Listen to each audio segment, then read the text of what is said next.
Hey, welcome to the Black Knight Nation podcast. I'm your host, Sal Internado. The Black Knight Nation podcast is brought to you by Higher Echelon, company run by Joe Ross, former Army fullback, former Army assistant coach, former Army officer, guest on the Black Knight Nation podcast.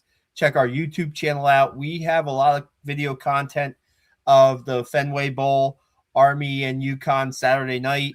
We'll be reviewing the game. Seth Mendelson from Black Knight Nation here. We'll be going over Army's 41-16 win over UConn. And check out our YouTube channel. Check out our website. I'm going to put up a story on the fullbacks, Army fullbacks, in a second. Just loading up a photo. And we have a lot of good content. Check out also our Instagram and Facebook. Those are on the rise, too. It's a shame that the season's already over, Seth. Hard to believe that, when we kicked off on Labor Day, Friday Labor Day weekend against Tarleton State, and now we had the bowl game. And then there's the 2025 season for the Black Knights. They finished 7-6 with the win over UConn. It's a winning season. There's a stat out there in the last 10 years, Army's only had one losing season under Jeff Monken. So got the win over UConn. We talked about this a little bit previous about how UConn might not be having a certain amount of players play the game. Skylar Bell plays a series. Wide receiver takes a seat. Running back that was having a lot of success against Army in the first half, maybe plays a play or two in the second half, doesn't play. But all in all, it's an Army 41-16 victory. What are your initial thoughts on the bowl game win?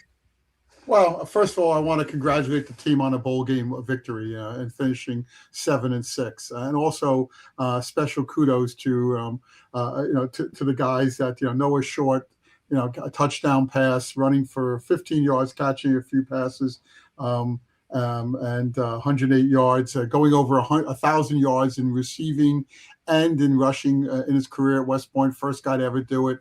Noah's been a friend of ours here. He comes on. He might be on now. And, really happy for him, and good luck to him as he begins his military career. And maybe, who knows, maybe NFL. Maybe I imagine he's going to try out, and who knows, I hope he makes it. Also, Godspower, erupted, 2 touchdowns, 70 yards, and I think 43 yards. Cale Helms had another, kid was sick, 101 fever in the morning. Boy, he did a great job getting out of bed, sick, and leading the team to victory. Jake Rendina, like you said, Smith had a great game. Listen, getting Coleman into the game was fantastic. Love winning the game. I'm going to give the big butt. The big butt is what you just said. Don't take this too far. Don't take this to the bank in terms of next year. It's great seeing these young guys, with the exception of Noah Short, who's graduating. They're all going to come back, hopefully next year. That's great. They played the game they were supposed to play. They had to play. But this was not a UConn team that had its best players on the field. As with many bowl games, not only with Army, with everybody, a lot of kids transfer. A lot of kids sit out for various reasons. I read somewhere that some kid in the middle of the country was playing for somebody. He showed up at practice one day, went home for Christmas break, and never came back. Nobody knew what happened to him. He's alive, but nobody knew what happened to him. This is what goes on in college football these days. And, the bowl games, Army had everybody show up, which is kudos to testament to the team and kudos to the players. UConn didn't. Their coach left for Colorado State. Which I think is a parallel move at best, and kids, they don't want to play. They don't want to get injured. They're going someplace else, or they hope to go to the NFL. And so, don't take too much from this, but do take the fact that you could have lost the game, and they didn't, and they won it, and they won it in a convincing fashion. Real quick, if you guys are watching, please send your comments and questions. Also, we have the super chat is back up. If you'd like to send us a super chat to help us with Black Knight Nation, that is much appreciated.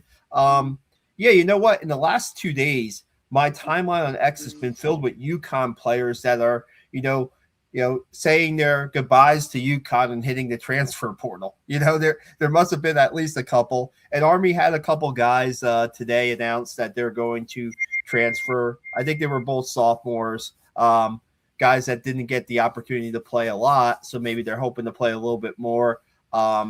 Trey Tremba, a sophomore slot back, and Ish Taylor, I believe he's a sophomore corner.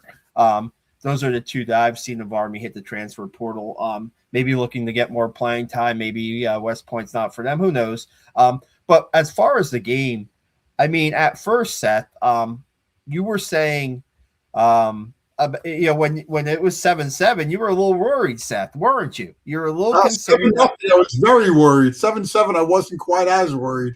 But 7-0, I was like, whoa. Maybe UConn's best players, Cam Edwards was playing. Their running back, who's a potential NFL player, he was playing. And I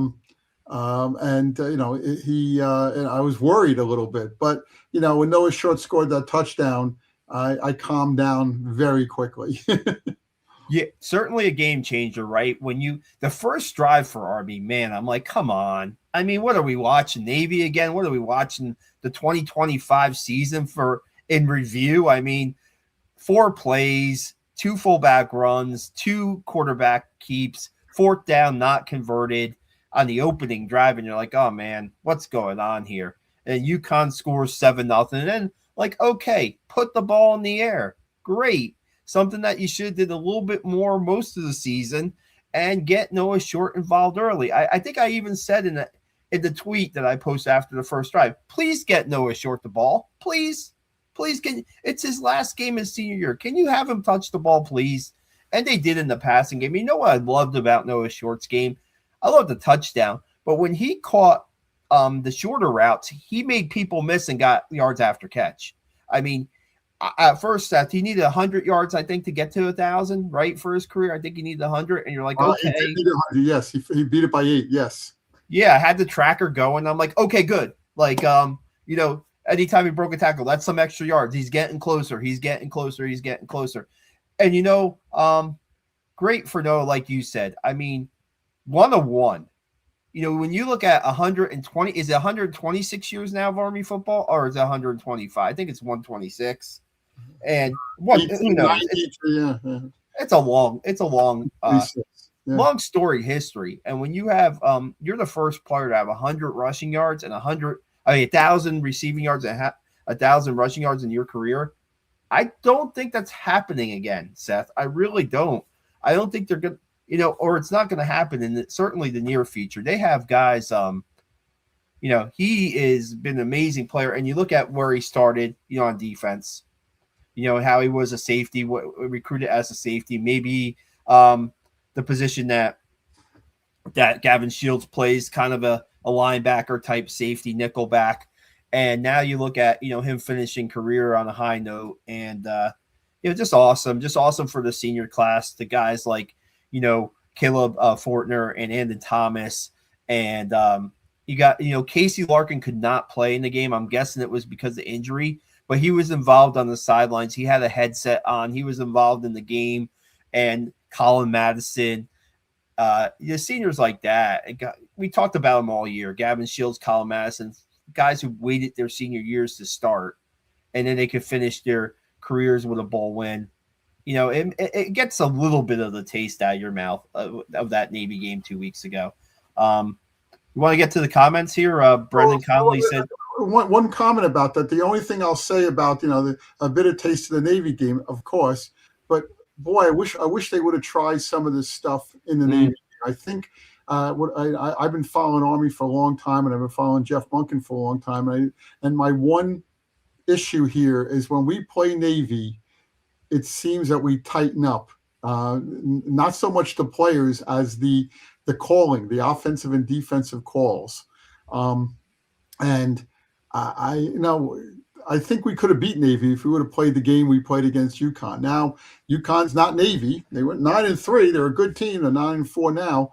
I would have loved to have seen some of those plays we tried against UConn against Navy.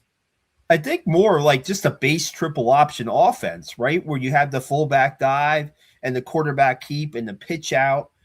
They try to put in new schemes and formations for the Navy game and these Air Force games. But what if they put that 2 weeks into what they did against UConn? And what if they actually gave Godspower Nwawuihe the ball once just to see what would happen against Navy. It's too big of a game. Oh, you think that Navy had on their scouting report Godspower Nwawuihe? I don't think they did. I don't think UConn had. They didn't even list them in the bowl notes, how they list players in their stats and like a little bio. Godspower Nwawuihe, I looked today. He wasn't even in the notes. He wasn't even in the notes for the bowl game. You could have thrown a total like a curveball at Navy with maybe him, and it's just like I don't know. And the kid has the best name in college football. This is the most name maybe in the history of college football. Yeah, and you know what? We want to get to the comments too. We appreciate you guys watching right now, but the impact of the Godspower's game and the fullbacks' use in this bowl game, no matter what defense, and Brendan Conley says right here, despite the opt-outs, UConn's defense was terrible against the run all year, and it showed. UConn, no opt-outs on defense. Man, it looks right. Seth. I think they did. I think the two linebackers didn't play. Yeah, they probably, and who knows if they played the whole game. I don't know. I wasn't keeping track of the UConn roster. But here's a stat that I looked up for the story. 307 yards for the fullbacks in the bowl game. Do you know in the 6 games previous, the fullbacks combined it for 296 yards? Less yards in 6 games than 1 game in this bowl game. And we know what in the past has helped drive this offense. Fullback play, B-back play, right? And they just never really got to it consistently this season. And you look at what happened on Saturday, and you say 1 game. Let's not look too much into the future. But when you have all 4, you're basically your top 4 guys coming back next year. To me, I'm writing the story. The future looks bright in the fullback position the offensive line. And we have 4 to 5 starting offensive linemen back. Is that correct? That is correct. Yeah. So let's hope they mature even more. We have 2 guys who've been there starting for 3 years now. The offensive line should be a bright spot for Army next year, and quarterback, of course, too. Yeah, what's crazy too? Godspower had the 43-yard touchdown, the 70-yard touchdown. Do you know how many runs Army had of 40 or more yards in their first 12 games of the season? No, I don't. 4. And they get 2 from Godspower in this game. And it's just to me, it's just a different outlook. I'm like, here we go again at the beginning, and then he breaks off that 43-yard run. We're watching at home. We really wanted to be at the bowl game, but with the weather, we just couldn't make it. Apologize to Black Knight Nation for that, but Larry Pickett did a great job with the photos and the videos. He was there for us. Thanks, Larry. Should have said that right off at the top, not 13 minutes in. But I gave my daughter a fist bump, and we're like, okay, let's go. This is something like he got into the secondary, was gone. And people might say, maybe he doesn't. Maybe these Army running backs don't have enough speed. Well, Briggs Bartosh showed earlier in the year that he could outrun the North Texas defense, and now Godspower is showing, he can. They're going to have some game breakers. Let's see if they can use them correctly, Seth, and let's see who knows what's going to go on with the offense. Let's get to a couple comments before we go any deeper into the game. Ven Davis says, "Congrats, Army team! Incredible performance, complete game. Got the complete game. Yes, he said, great game plan. We found the fullback dive play and threw down the field, which was great to see. Absolutely. What we got? Scott, I believe here. Let me see. Scott.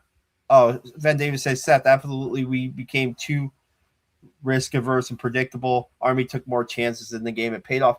It's a bowl game. Come on, man. Take some chances in the bowl game, right, Seth? Well, yeah, but I mean, it's a Navy game. You got to do what you have to do to win the game. And, playing conservative, against Navy, Navy's a good team. Connecticut was a good team. Navy's a good team. They're a very good team. And you got to do, when you go into the game, you're 5, 6, 7 point underdog. You got to think outside the box. I don't want to sit here and talk about the Navy game. We're here to talk about a victory, not a loss.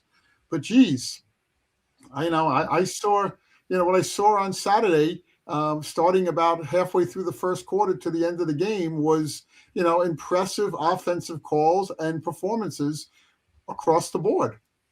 And defense too. I mean, I don't want to put down the defense. Defense did a great job too. They scored their last touchdown. They had their first touchdown, and then they had their last touchdown late in the in the game. Another great defensive performance. Unfortunately, losing I think 8 out of our 11 starters on defense. But give these guys credit all year. The defense did their job. On Saturday, the offense did its job, and Munkins won 6 out of 7 bowl games, and that's something to be very proud of. Not too many teams can say that they've won 6 of the last 7 bowl games. Just here for New York Sports. Thanks for your comment, Scott. Checking in, Scott. Becoming the regular on the Black Knight Nation podcast. A healthy Jake Rendina had a good game, 87 yards career high for Godspower at 171. Career high for Jake Rendina at 87. Career high for Carson Smith at 49. You all add that up, that goes for 307. And, you look at that's just and you get Cale Helms, who's playing a little under the weather. I think he was 7 of 8 passing for over 100 yards. All those Noah Short with 7 catches. 7 catches in the game. Was that a career high for him too in receiving? Career high in catches, I would have to say yes. I have to look it up. Yeah. I think he's had 100-yard games receiving, but he hasn't had a 100-yard game receiving this year, I don't think. No, not so. this. Yeah, so I mean, great to see. They didn't really use anybody else in the passing game, but I mean, they were featuring Noah Short, and well deserved. Last game of his career. Offensive line was playing with they were nasty in this game. They were absolutely nasty in this game. And there was one play where Cale Helms threw the ball, got hit late. Paolo Generali went after the guy who hit him and got a personal foul penalty, but Paolo was defending his quarterback. I'm sure maybe that might have drawn some ire from Jeff Monken, but for me, I said, okay, that's great. Paolo Generali saying, no, you don't hit my quarterback. I'm coming after you. I thought that was no problem with what he did. It's a shame he got the penalty. I think it was, I could see why they called it, but he was defending his quarterback, and fortunately we ended up scoring anyhow, so that's good. But I saw Monken, yell at him a little bit, and who knows what he said to him. Yeah, but, I think he sent him to the bench after that. I'm like, come on, man, the guy's defending his player. Who was that pass to that it got the play got erased? Was it to Noah? No, it was to David Clerk. David Clerk. Yes. Yeah, so erased like a 40-yard pass to David Clerk. Okay, yes, it cost them 40 yards. But they ended up scoring. They ended up scoring anyhow, and they ended up scoring a touchdown anyhow. So it doesn't, at the end it didn't matter. Listen, don't do that, but he did it for the right reasons, and it's a shame he got caught on it. I thought it was it was a late hit. They called it, and it was a sloppy hit by the UConn guy to hit Helms when he did. So he's defending his quarterback. I'm okay with it, especially since we scored. Yeah, and I mean, I don't know. It's easy for us to say as podcasters and not coaches to say, yeah, great, stand up for your quarterback, Paolo Generali. Hey, real want to talk about that 70-yard run by Godspower. I mean, you've seen a lot of Army football. I've seen my share.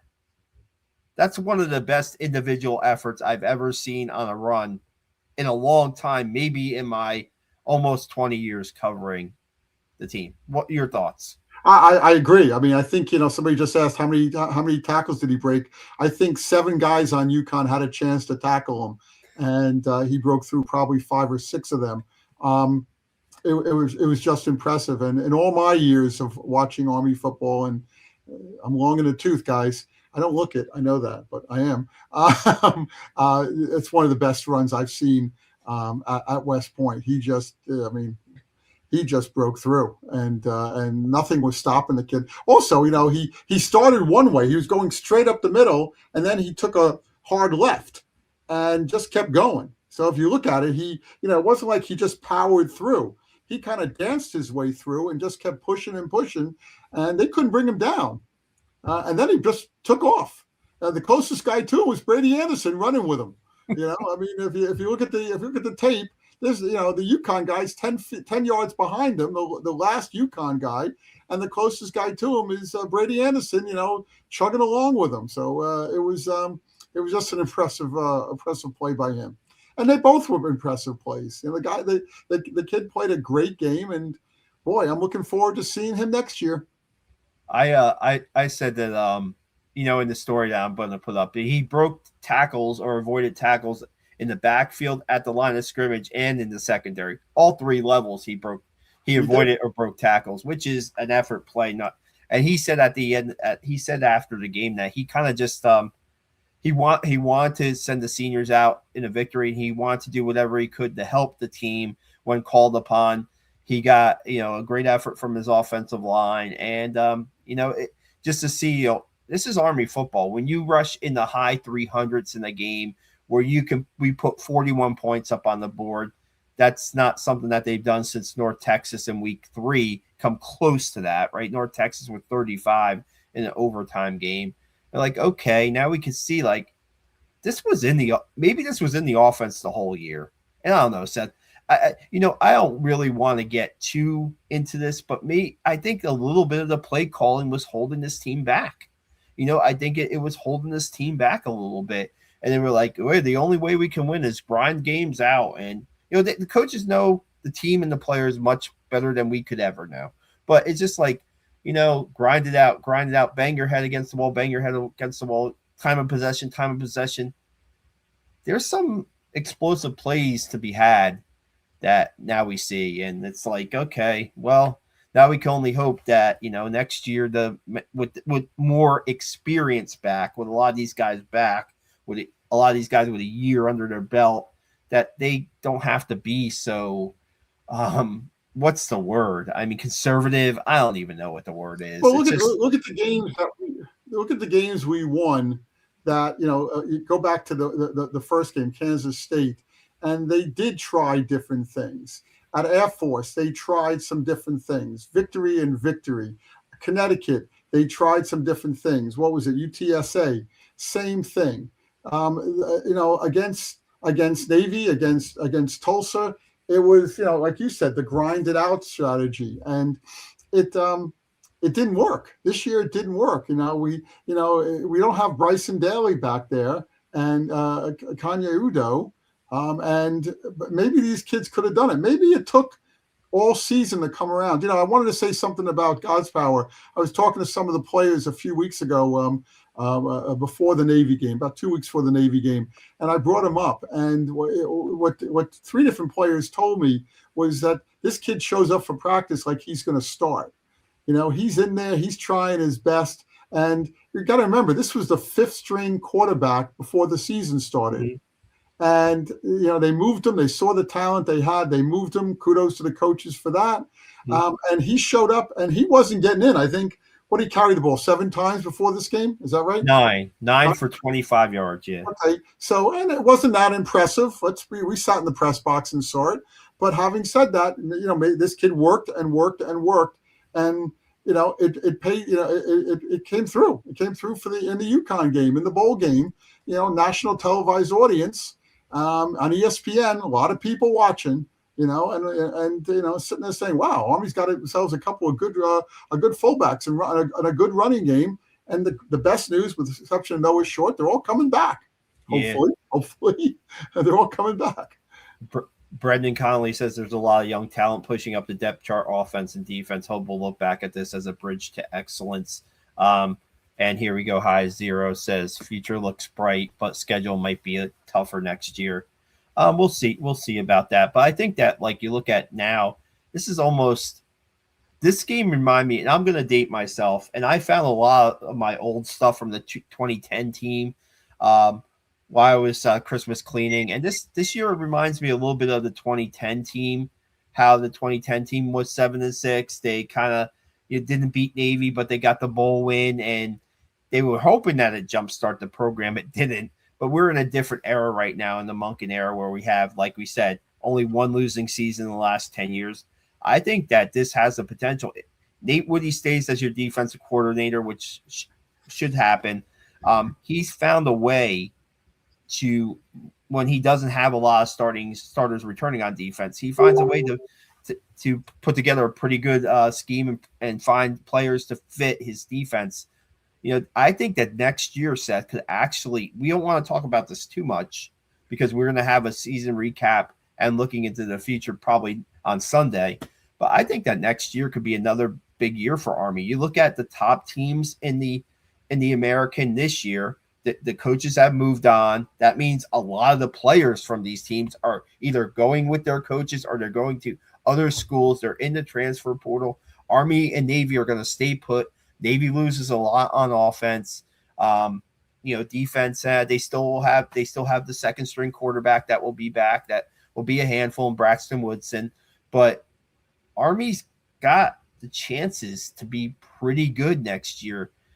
Whatever this, you're going to have to win some home games against some tough teams in the conference out, but I don't know. I think that this could be another double-digit wins season next year.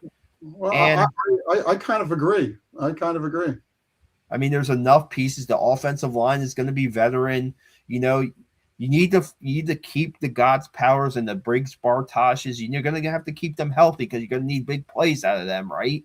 You have Brady Anderson in the passing game. He has the connection going with Cale Helms.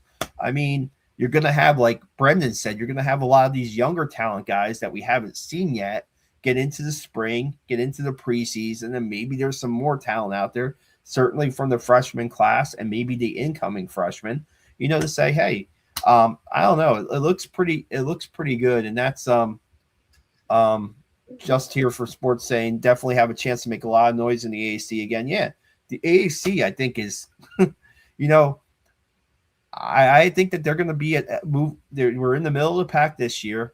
Couple balls bouncing or plays calling or plays made or plays not made or whatever. They could have been probably 6-2 in conference. They could have been, who knows, 9 or 10 wins. So I think that this is a good. Brian Keogh said the big unknown next year is going to be the defense because of all the starters we are losing. Yes, but you look at the D-line. The D-line is going to be really good. Cody Harris, Miller, Jack Balsam, Dylan Stowers has stepped up. Javon Smith. They have guys on the defensive line. You got to fill those middle linebacker positions. That's going to be the key. With the exception of this year, every year I followed Army sports for the last 10 years. I was always worried about the defense, and they always came through. This year, I wasn't that worried about the defense. I saw them as a veteran team and experienced and good. Okay, and they played that way. Okay, but every other year, and somebody always steps up. Now, I don't know who that somebody's going to be. Ask me again in September 15th after a couple of games. But somebody always seems to step up. I hope that's the case again this year. I wanted to make a comment. We're talking about next year. I know we're going to do a recap of the year and look ahead. But just the 4 away games, we're playing Tulsa, which historically not been that good. Temple lost its quarterback, who was dynamite, Evan Simon. Rice is losing a lot of players. And Memphis is always dangerous. Okay, so out of the 4 away games, we got 1 game that is going to be really tough. Okay, the home games, USF rather, South Florida. I've heard they lost a lot of players. Tulane lost its coach, which means it's losing a lot of players. Florida Atlantic, whatever, and then East Carolina. I haven't heard much about them yet. So and then of course Navy and Air Force. Navy's going to be rebuilding. Air Force is in the process of rebuilding for the last couple of years. Louisiana Tech. Playing away, we got to beat them, and then Bryant's, we better win. And so I agree. I think this could be a 9 to 11 regular season game. Wins in the regular season. I want to see next year an offense that was similar to the Bryson Daly 2024 team. Cale Helms and Bryson Daly, a little bit different quarterbacks, but an offense that could put some points on the board. I don't want to see any 14-13 grind out games. I don't want to see any 20-7, whatever it was, wins over Charlotte, which you should have destroyed, but you played conservative at home for some reason, and you played smash mouth football against Charlotte. I mean, this offense will have the capabilities to score in the 20s at least on a consistent basis, and if the defense can, play just good enough, I think that they can win games. And I think when you're talking about defense, those inside linebackers, you miss 3-year starter and Caleb Fortner is going to move on. 2-year starter Andon Thomas is going to move on. Leading tackler the last 2 years, huge. How do you replace those guys? Well, that's up to Nate Woody and Coach Juice, the inside linebackers coach, to make that happen. I think personally they like Bryson Banks. I remember talking to Caleb Fortner in preseason. It's like, I'm glad I'm a senior. I'm glad I have my position. I've been a starter for a while, because Bryson Banks, he thought, was ready to almost play immediately as a freshman. Now, we didn't see Bryson Banks get a lot of reps because the senior inside linebackers, but definitely in the spring he will. And I think that Noah Nixon is a guy who can either play the outside edge position that Eric Ford played, or he can move inside where he was last year, inside linebacker. So he's the guy who's coming back. They have guys that have been on the field. They have guys like, look at Steve Nadozie, who took Casey Larkin's place in the bowl game. You didn't really, for the most part, I didn't notice that Casey Larkin was missing. Steve Nadozie was steady. He was steady. He didn't make too many errors. He was where he was supposed to be. He's been near the ball with a couple turnovers this year when he played, and I think that we'll see. We need a better offensive performance next year that will help our defense a little bit. And we only scored 20 points a game going into the last game of the year, about 20 points a game. That's got to be 30. You got to be scoring 30 points a game. Kel Helms can throw the ball. He proved it. And we will need him to throw the ball more. I'd love to see some more pitches where he's pitching. I want to see less quarterback dives. More balls to the fullback. Fullbacks. Open up. A true option offense where let's keep the other team. Most of this year they were putting 9 guys in the box, sometimes 10, and it's tough to run if you have 10 guys within 4 or 5 yards of the line of scrimmage. So I'm expecting I'm expecting them to open this up next year. I really hope that they do. I'd be surprised if they don't, by the way. Yeah, Brendan Connolly said one thing Monken is missing on his resume is convincing wins in CIC games. That's what we need to see. They've had convincing wins at Air Force, but they really haven't had a convincing win over Navy. It's all been a bunch of nail biters. And so, when was the last convincing win over Navy? When was the last? I don't remember one. I've been doing this for 55 years. I don't remember the last. I think it was 1967 or 68 when 28-0. I'm not kidding. I don't remember when they won in 2001 or when Chad Jenkins was the quarterback. I don't remember the score of that game offhand. I'm going to look it up. If it was that close. I don't have the media guide near me, but I mean, the defense played. Seth's going to look it up. The defense. We'll talk about the defense in this bowl game. I mean, it looked like the UConn running back there could average about 15, 20 yards a carry when he touched the ball at the beginning of this game. But Army kind of settled down and got some big plays. Yeah, Brian Keogh saying 26-17. Brian Keogh is the Army football encyclopedia here. 26-17, a 9-point game. I don't think I covered that game, so no, I wasn't on the beat. What year was that? 2001. Yeah, 2001. 2001, I'm going back. Yeah. I'm in the 80s. We had one game where we won 27-7 in 86. Yeah, I mean, it's you just gotta we were gonna just want to review this bowl game, but like you said, this offense has weapons. Samari Howard needs to be used more. Next year it's his senior year. Let's get Samari more than 4 carries through 10 games or whatever it is.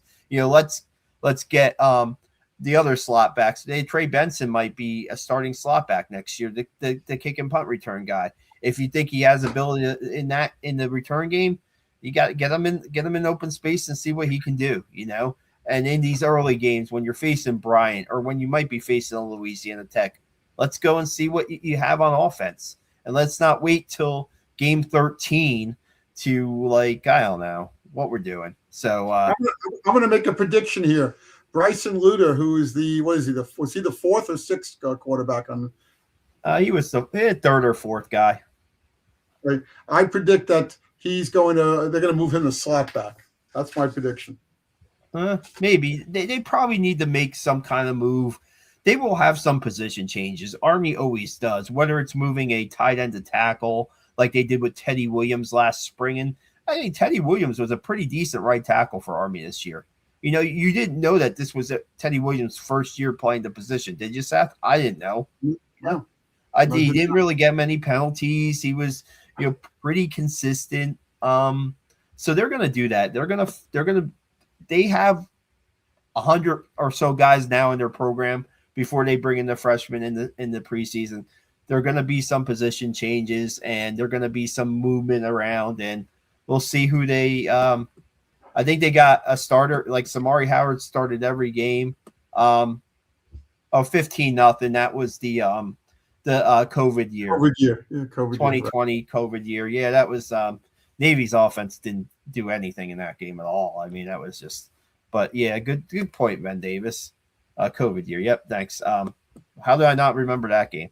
I don't know. The defense played well in this game. I thought, Cody Harris-Miller and Jack Bosom and that defensive front, Javon Smith, that UConn quarterback. I think he came into granted, their starter who had 28 touchdowns and 1 interception opted out. He didn't play. And this guy that they put in had 0 passing yards entering the game. I thought he was going to end up with negative passing yards at the beginning of this game, Seth. I mean, as the game progressed, they found some yardage in the passing game. I think only like in the 80s, right? Like 84 passing yards or something. Yeah, like that. Yeah.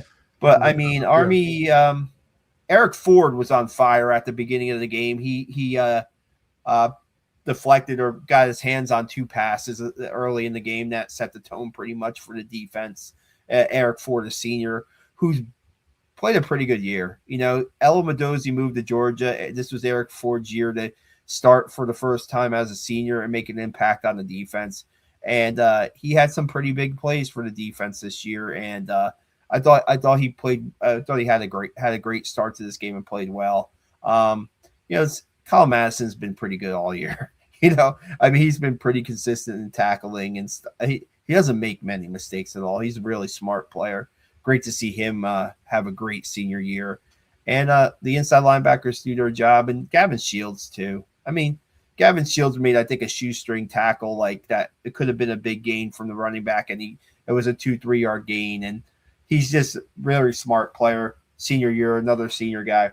And that Shields and Madison proved that you can be first year starters as seniors and make an impact. So Army's got to find those guys or have those guys on the roster that can replace them, Yeah. My one concern, and we haven't talked about this yet, is who leaves, if anybody, on this team, and transfers. I hope nobody. It's tough for a junior, a rising junior, to leave. But the sophomores and freshmen can leave. We know a couple of kids have announced who didn't really play that much, have announced that they're going to transfer, and that's okay. If they're not playing, let them go play someplace else. But I do worry that over the January, I think it's January 2nd, it opens up, right? It's like a 10 or 12 day. They changed the rules a little bit this year as they're trying to figure out what to do. A question: do we lose anybody that we're expecting to keep? I'm a little bit. My eyes are wide open. I'm hoping we're not losing anybody, but it could happen. It could happen. If you look at this year, right, and we've talked about this a little bit, yeah, there's been sophomores that have played, but for mostly this has been a junior-senior team. Yeah, you got Dawson Jones, the kicker. Yeah, you got Brady Anderson at wide receiver. Yeah, you got Briggs Bartosh, at running back, and you have Cole Seawright, who's played snaps at that nickel back with Gavin Shields. But other than that, I mean, there hasn't been a lot of sophomores playing for them. So I don't know if that's the way the season has gone. I mean, you look at the last year when, you have Udo and Medozi had make impact on that team, and, they're sophomores, they're younger, still younger players, and they can leave. I don't know if there's anybody on this roster that, yes, Javon Smith, the sophomore, got into some action on the defensive line and Matt Gemma. I don't know. And Jack Balsam, we know, has still 2 more years left of eligibility. But, I mean, it seems like these guys are, for the most part, Godspower is talking about how he can't wait for playing Army football for 3 more years and helping out the team win games, So, I don't know. I don't sense there's. I hope. I think you're right. I don't think we're going to lose many, but it could happen. So you have to be. You have to always be aware, and of course we can't get anybody to come into the program like everybody or all the other schools except for Navy and Air Force can do.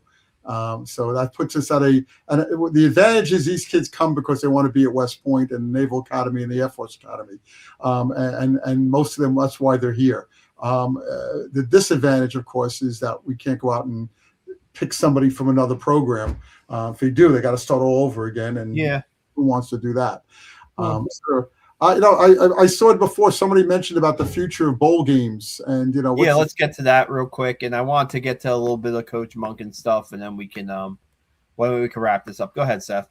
Well, I've mentioned to Sal that I'm doing a column that you guys will see in a few days on the bowl games, and also there is rising talk. And my son turned me on to this, so I got to give a call out to my son Andrew.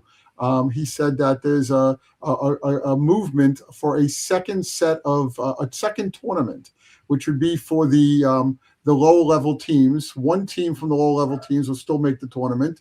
The 12 or 16 teams. This year was Tulane and James Madison, and there's talk of another tournament for schools like West Point and all these other schools in the Mountain West and the American Conference Sun Belt. There's probably about 75 schools. That seems to be some growing momentum for it. And part of the reason is that I think the future of bowl games is in doubt. And what Notre Dame did this year and deciding not to play, and along with a couple of other schools, has created a lot of doubt about the future of bowl games.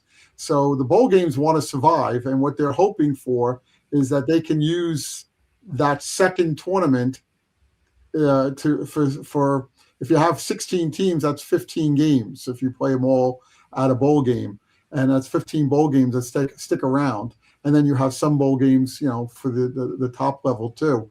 So I would not be surprised if bowl games as we know them go away fairly quickly. We're already losing a couple of games. I think Los Angeles Bowl announced that but those are so minor bowl games. Why do they even exist? That was the Jimmy Kimmel Bowl, and the other one was the Bahamas Bowl. They shouldn't even been created in the first place. Well, but there are 2 bowl games that have gone away, and these games stick around because of ESPN, and they make money off of TV. They need to fill the time during holiday season. So, but I do think we're going to see a change in the bowl games. If that means a separate tournament, which I got to be honest with you, and love to hear what people think about it, I favor, because I don't think schools like West Point and Florida Atlantic and UNLV can compete with other schools that are spending $25 million a year on talent. I would rather see us play something where we can, just like Division I AA, the FCS schools, they have a national champion. Wouldn't it be great if we, if our level, we still play them during the regular season, one team still makes the tournament, the big tournament, but everybody else, the top 10 or 12 or 8 teams, go and play each other to determine the national champion for whatever level you want to call this. And I think it will help the bowl games because you play these games at the bowls. You're almost creating an NIT for college football, which I don't like. I know that. I know don't you like are, but that's just my opinion, Seth. You have your own opinion, and you're going to write it, and you're free to write it. But I just don't. I think you're letting Big Brother kind of control everything, and I'm just like, there. Some years, hey, you're going to have 2 group of 5, whatever they call it, group of 6, group of 5 teams get into the college football playoffs. Sometimes you're going to have one. That Boise State deserved to be in last year. I don't know. Was there a better Power 5 team than Boise State? Maybe there was, maybe there wasn't. It just depends on the year. I think the big guys are going to kick us out. Well, I think this thing is only good for a couple more years. Then they renew the contract, and they're going to change the contract. And anybody who's a Notre Dame fan is angry as can be at James Madison, among other schools, Alabama too, I guess, and even yeah, Miami. But they're going to change the rules, and if they go to 16 teams, it might they might let one team in, maybe even two. But if they stay at 12, I think when this thing comes up for debate again, which is I think 2 years after 2 more years, so this year and 2 more. I believe that they're gonna take steps to make it just about those 64, 65 teams that play in the top conference. And the rest of us are gonna be sitting there hanging. I think the bigger problem, forget about the NIT, because I do agree with you there, but I think look at the FCS champion. They don't see themselves as NIT. I do think the problem is getting TV time for these guys, because you can't play on Saturdays, on Sundays, because you have. Of course, you have the NFL, which is much more popular. So it might be a Thursday, Friday night deal or something like that for the tournaments.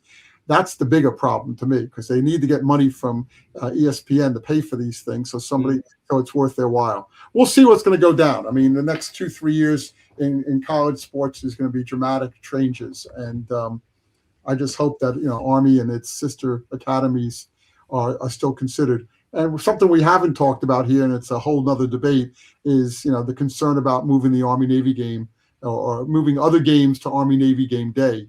And and that's a scary thing if that happens, because some people are talking about making Army-Navy the first game of the year. Absolutely not. Some people are talking about moving it to Thanksgiving. Real quick, Seth, sorry for interrupting. Who are these people that are talking about it? Are these people making the decisions? No, they're like reporters and bloggers and podcasters just throwing stuff into the air because that's the way they want it. And you got to be really careful with that stuff. Here's one thing that I'll say, Seth, and sorry for interrupting. I'll say, you're looking for a place to play these NIT college football playoff games, CBS Sports Network, but you probably wouldn't get the money that you get from ESPN. And number 2, Notre Dame does not control college football anymore. They don't. They don't control college football anymore. Look at the deal they got for next year. They're guaranteed a spot in the tournament if they finish in the top 12. Nobody else is guaranteed. Well, let's see if they can finish in the top 12. You see their schedule? Let's see if they can finish in the top 12. I mean, I just think it's just I don't know. I don't want to see. Like I said, you're free to write the column. We will post it on the website. It's your opinion. I don't know. I'm just not down. I'm just not down for that to happen. I think, here comes Robert Kraft Bear. We want to get his opinion here. Robert Kraft Bear 860 saying, when I watch these bowl games, they don't have good attendance. Yeah, nobody cares. Like the New Mexico Bowl, right? I mean, who's at the New Mexico Bowl? I don't know. Maybe they just need to shrink the bowl games. Maybe they just need to cut the bowl games and to say, okay, we're not going to take 80 teams from the FBS. We're going to take maybe 60 teams. You have the 12 teams make the playoffs, right? Or it's going to go to 16, maybe, who knows? And you have another like 18 to 20 bowl games, something like that. Do we really need the New Mexico Bowl? Do we really need, the First Responder Bowl, with all due respect? I don't know. But I'm playing devil's advocate here. If you take those, you go down to 18 bowl games besides the I'm making a number up. Yeah, I know. But those teams will be from the top division. They'll be from the Power 4 conferences. Maybe. Probably. And teams like Army, who may go 8-4 or something like that, who would be in a bowl game, are sitting at home. So I'm going to say this: I think it's better for us. We have more to play for. I'd love to see a tournament among like-minded teams, where the budgets are similar. I went to the Notre Dame game last year. I saw Notre Dame play 3 times last year. Last year they were a pro team. They're a pro team this year too. They only lost 2 games. And they're not the only one. There's 30 schools out there that are spending huge money on bringing kids in, and it's hard to compete. So, it's a discussion that's going to be ongoing. No decision to be made right now, but it's something we should all, Somebody just wrote, "I'll take a NIT tournament means more Army football." I agree with you. I would Well, love I guess. I mean, if they could play like three, but you think like the Coach Monken wants to play 2, 3 extra games? if he could win a national title. If he could Not say he's a national champion, just like the national group of 5 champion. I mean, hey, look, you got Montana and South Dakota. I don't know what's the school that wins every year up there. Is it North Dakota State? You know, yeah, I'd rather see me. I don't know. Oh, they, I don't know. they're proud of it. Their fans are proud of it, and they fill the stadiums for those games because they're all played at home until the final round. Yeah. So it's I expect something to happen. I'm not sure what it is, but I think this is the year, and I think Notre Dame being left behind is going to be the catalyst. And they're making noise, and now that they get in automatically, if they're in the top 12 with the schedule they have next year, they're going to be in the top 12, and they're not playing tough teams. Miami at home is their toughest game. Yeah, we'll see. Real quick, wanted to get a note on Godspower that I didn't say at the beginning of the podcast. His 171 yards were the third highest by an Army player in a bowl game. Number one's Ahmad Bradshaw, 2017 Armed Forces Bowl, 180 yards. Number 2, the 1988 Sun Bowl, Ben Barnett with 177 yards. Ben Barnett was I believe a fullback. Against Alabama. Yeah. So that good point. I should have added that. And now Godspower Nwawuihe. God, I wish the ESPN announcer pronounced his name right during the game. It's Nwawuihe. I mean, it's right in the notes. I wish he knew that. I don't know. West Durham knew a lot about the Army team. I wish he would just pronounce Godspower's last name correctly. The end of the bowl game I wanted to get to, where Jeff Monken's running away from the Powerade bath, right? I thought that was pretty cool, Jeff. Seth, for Jeff Monken to be doing that. That was fun. Absolutely. A lot of fun. They had a good time there. I heard, from the guys I talked to, everybody had a good time going into the game.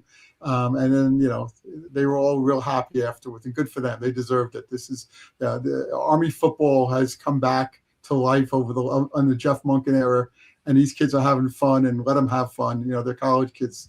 They're still 20-year-old kids, and this means a lot to them, and it means a lot to Monken. I'm a big Monken fan.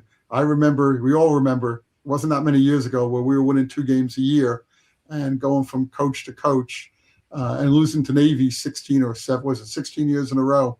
Jeff Monken has changed his program around. And I salute him for doing that. You know what? I was watching. I'm sorry. I'm going to add to this podcast, and then we'll get out. I was watching Sports Center because I kind of fell asleep the night of to see if Godspower Nwawuihe's run made the top 10 plays. And for some reason, I finally got a chance to watch Sports Center tonight. Yesterday, I just forgot about it. Godspower's run did not make the top 10 plays, but Kevin Connors on ESPN did a short kind of opinion piece. He's a Sports Center anchor. Kevin Connors covered the mid Hudson, the Hudson Valley before his ESPN career. He was on Cable 6 or one of those, cable networks covering Army football back in the day. And he was talking about how another season has passed and Jeff Monken hasn't gotten a Power 4 job.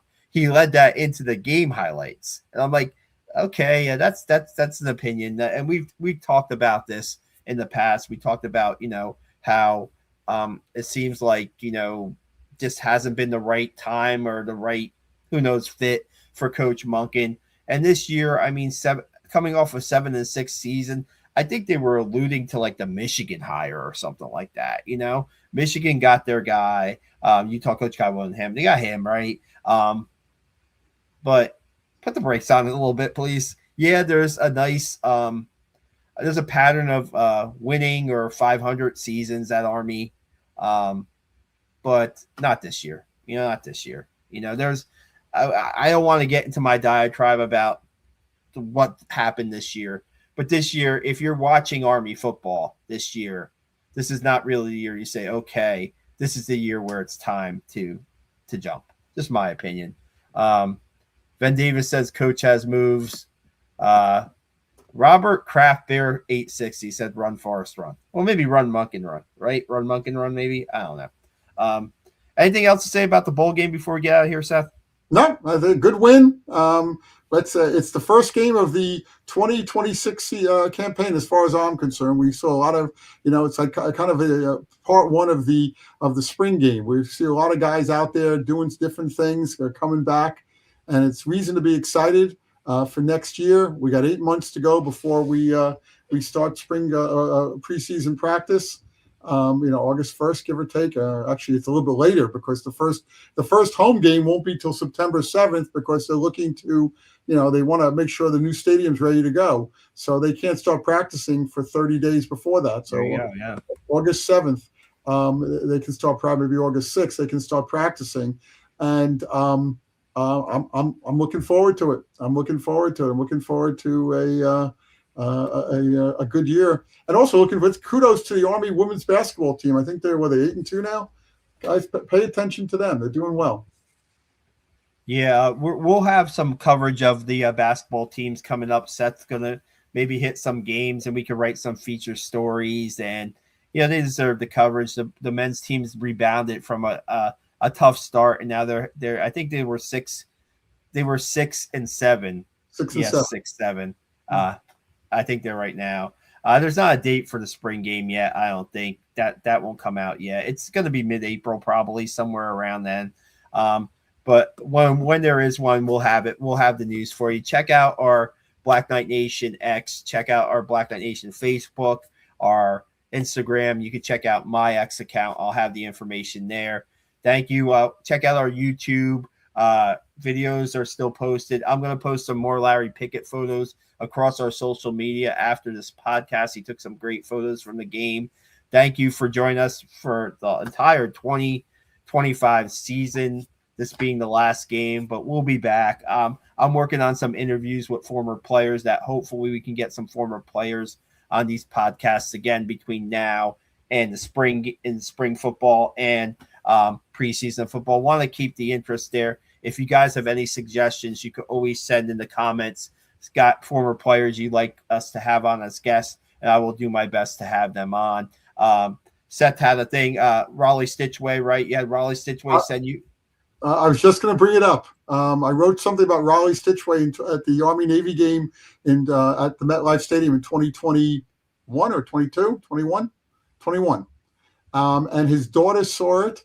And she contacted me on Facebook and said, my dad's at the game. He'd love to meet you. I didn't get a chance to meet him. He was on the other side of the stadium. But she contacted me about 3 weeks ago and said, I just thought about it. Did you ever get my dad's autographed helmet? And I said, no. And she said, send me your address. I paid for the helmet. I have to be honest. I insisted on paying for the helmet. But she got Raleigh to sign it. It says, Seth, thank you for all your support for all these years. Go Army. And then I got on the phone with him for about 25 minutes. And we talked Army sports, and what a gentleman. Raleigh was the Army quarterback in 1963, 64. In 64, he beat Roger Staubach and Navy. Of course, 63, Roger Staubach and Navy were ranked number 2 in the country, and Roger was the Heisman Trophy winner. But it was a great honor to talk with Raleigh. He's a great guy, and I remember, I was a real little kid. I'm again showing my age here, but my dad saying Raleigh Stitchway is a better quarterback than Roger Staubach. And I was like, I remember them saying that, 1964. And I was really young, but I even said that to him. I said, my dad thought you were better. And he goes, your dad was a smart guy. But anyway, it was a great honor to talk with Raleigh and, and one of the greats of Army football. Do you have the helmet on you or no? The helmet's in my den. Oh man. Hey, check out our Raleigh is a true gentleman. Thanks for the Black Knight. Thanks for everybody. We appreciate Steve, Mark, Robert, Ven, everybody that's been on this, missing people, of course, thanking us for the coverage. We can't do this without you and the Black Knight Nation. We would not be able to do this podcast without you. And if you check out our YouTube channel and you search Raleigh Stitchway, there is a podcast with Raleigh Stitchway on there. Check that out. Everything that Seth was talking about, Raleigh gave us some time a while back, and we really appreciate that. Really appreciate that. One of the legends of Army football, and we're seeing some future legends possibly being built in this bowl game.